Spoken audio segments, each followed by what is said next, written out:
And now we're going to jump into the numbers. So it was a little bit strange of how to do this, and following my 80/20 principles, I'm going to make it super simple. Whatever solar I produced in that month, the same month the bills due, and we'll roll from there. If you have any questions on my assumptions, you can always check out my intro for the channel where I go into the high level details of my cost offset. So we are August 1st. Welcome to August 2023. And this is the first time I've produced solar, which is why this is the first time that we're doing this update. So this is going to be a little bit, I guess, backwards this first month because there's a lot of cost outlays and little to no production, because technically all the production has been stuff that is just testing, unfortunately. So there in my process, I have 2 of the 4 inspections done. So I am waiting on the third, which is the interconnect one, which is the important one to get so I can turn the system on. But going to the testing, we have last month produced 177.9 kilowatts. So even though that technically wasn't, I mean, it was actually produced, but only on testing, I'm still going to count it. So if we go through the numbers real fast, this one's going to be a little more on the numbers side to start with, because we got the connection fee with Ameren. Ameren's my provider, $50. We've got the Illinois collateral for the block program, which is funny. It's a text, credit that I'm going to get, but I got to pay them first. Standard Illinois procedures. That's $1,000 ish. I got my down payment of $5K. The electrician I paid out of pocket, so that's about $1,000. And then the interest, I'm gonna go ahead and give a first month of interest just because of all those cost outlays.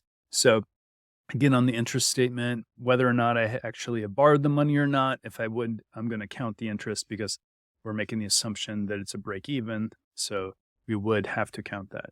So interest wise, $40-ish.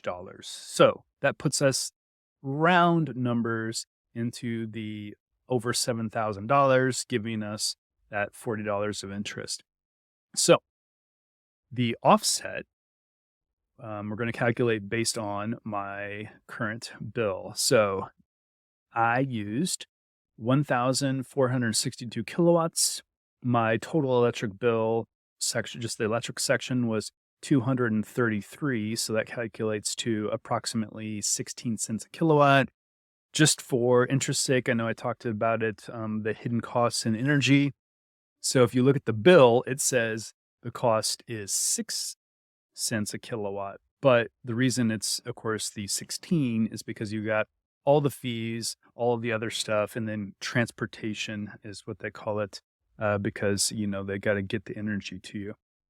So that means that including my, actually, I forgot I get my off-peak charging of the EV. So that's $4.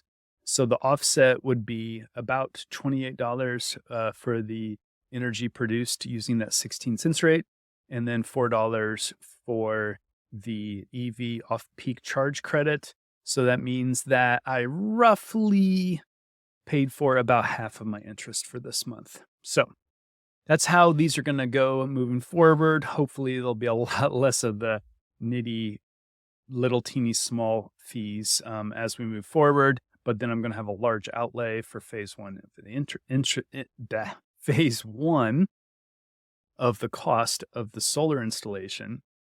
So unfortunately, my interest is going to go way up. So it'll be interesting to see where this pans out once I start producing a full month. But unfortunately, the first few months are going to be partials because I haven't paid for all the solar and I'm not producing every day yet. So even when we come to next month, we're still not going to be producing because I'm still waiting on the inspection. So if you've got any questions, feel free to put them down in the comments. If you think there's something that I should include in these monthly updates that I'm not, please let me know, because I'm happy to add any information that the community finds valuable. Thanks.